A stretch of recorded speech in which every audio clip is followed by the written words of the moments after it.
Vamos iniciar agora a nossa videoaula 3, que vai complementar o conteúdo das videoaulas 1 e 2, ainda falando sobre transtornos psicológicos e comportamentais nas demências.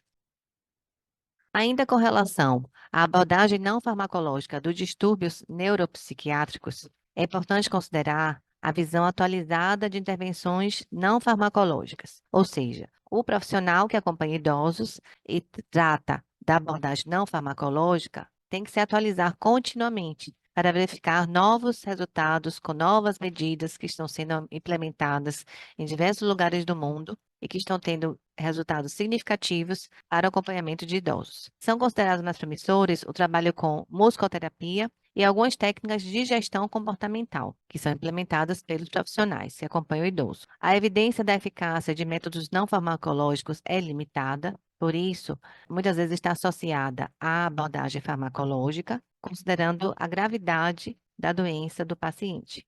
Os pacientes pioram com a ou a subestimulação. Superestimulação, estimulação demais. Subestimulação, quando ele fica isolado, sem nenhum tipo de estimulação. O que muitas vezes verificamos em LPIs, quando vemos o idoso ali isolado, sem nenhum profissional, sem nenhum cuidador, sem ninguém acompanhando, fazendo atividade, nada com relação à estimulação daquele paciente. A superlotação em ambientes muito cheios, a falta de rotina do idoso, o idoso precisa de rotina para que tenha o melhor resultado, e a provocação por outras pessoas, desestabilizando a parte emocional do idoso, trazendo desmotivação e outros prejuízos da sua vida. A terapia de luz é bem vista, ela ajuda no sono e reduz o distúrbio de humor e comportamento. A terapia assistida por animais, né, existem vários estudos, mas os estudos de apoio ainda são limitados. A estimulação multissensorial Snoezelen mostrou-se eficaz e é bastante utilizada. E quais são os equipamentos adequados que podem ser utilizados no acompanhamento desses idosos?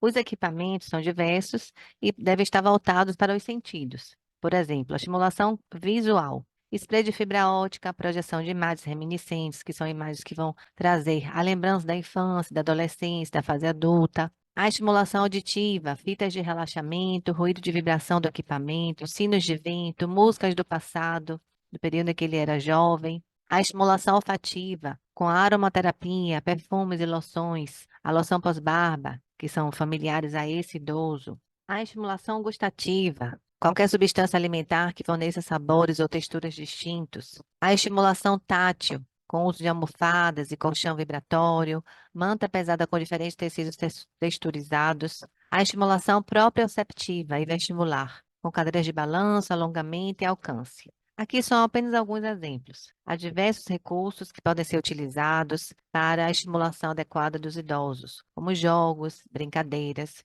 e diversos outros. Dentre os tratamentos não farmacológicos para agitação e agressividade, temos aqui 6 exemplos. O contato social, favorecer que esse idoso esteja com outras pessoas da mesma idade, esteja com animais, esteja interagindo, ensinando, brincando com outras pessoas, em grupos pequenos que seja, tá? Visitar uma pessoa, o aprimoramento sensorial, relaxamento, com massagem nas mãos, um trabalho manual, um ambiente muito sensorial, atividade proposital, acesso ao ar livre, tarefas de ajuda, trabalho voluntário, são algumas das atividades propositais. Elas têm um propósito. Atividade física regular, como caminhadas, pilates, atividades em grupo, tecnologia de intervenção neurocognitiva, como tablet, console de jogos, computador, intervenções do cuidador, a exemplo de educação do cuidador, suporte do cuidador, o cuidador sendo acompanhado por instituições, grupos e profissionais. Já quando se fala em observar aspectos na comunicação do idoso, deve-se considerar a linguagem corporal, que é 55%, o tom de voz do idoso, 38%, e o contentamento e palavras usadas, 7%. Ou seja, devemos levar mais em conta a linguagem corporal e o tom de voz do idoso. Até agora, falamos sobre o tratamento não farmacológico. Agora, vamos ver um pouco sobre o tratamento farmacológico dos distúrbios neuropsiquiátricos. Os principais tratamentos farmacológicos são o uso da risperidona, da quetiapina, da carbamazepina, do citalopram, a carbapentina, a prazosina, a combinação de medicamentos ou a ECT, que é a eletroconvulsoterapia. Para agitação e agressividade, é comum o uso de trazodona e de lorazepam. Para o tratamento da doença de Alzheimer, a acetilcolinesterase, o inibidor, e a memantina. Pensando no uso de psicóticos, tem 4 pontos aqui que eu gostaria de destacar como preocupantes e de suma importância para a nossa atenção. O uso de psicóticos pode trazer diversos problemas a alguns idosos. Por outro lado, esses medicamentos têm um potencial de fornecer rapidamente a redução de sintomas, por isso que eles são bastante utilizados. Além disso, eles têm uma base de evidência mais forte do que outros medicamentos já estudados. Ainda assim, o uso de psicóticos traz riscos de mortalidade e morbilidade. Dentre os riscos de mortalidade e morbilidade estão a pneumonia, alterações metabólicas, o acidente vascular encefálico, fraturas e tantos outros.